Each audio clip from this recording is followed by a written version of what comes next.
Activists are raising alarm about some of the measures that have been taken to smarten up the city ahead of the Games. They say thousands of homeless people, many of them are migrants, have been socially cleansed off the streets, with some sent to cities hundreds of miles away. Laura Garcia reports now from the French capital. Shame! Shame! Flares in the colours of the Olympic rings being lit at Place de la République in the heart of Paris. But this crowd isn't here to celebrate the Games. They're here to protest against them. Several charities and campaign groups have come together to draw attention to what they are calling the social cleansing of the city streets ahead of the Olympics.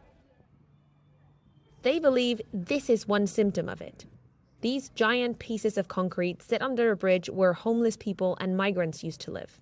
The blocks are designed to make sure that people won't return after they were moved out by police.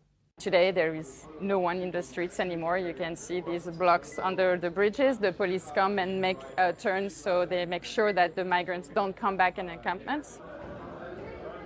Campaigners say around 13,000 people have been moved in the run-up to the Games, with many of them relocated to towns and cities outside of Paris.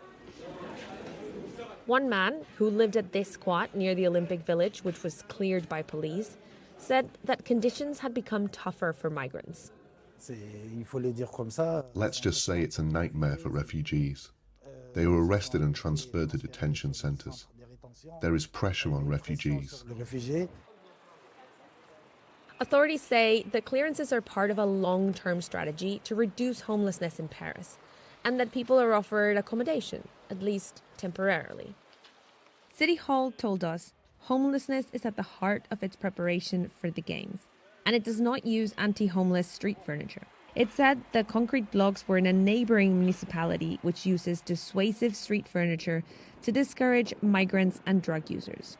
It used to be a tent city for actually years. It's been 3 years that we had people here, so you had tents. At the site of another clearance, one campaigner says authorities are not offering long-term solutions.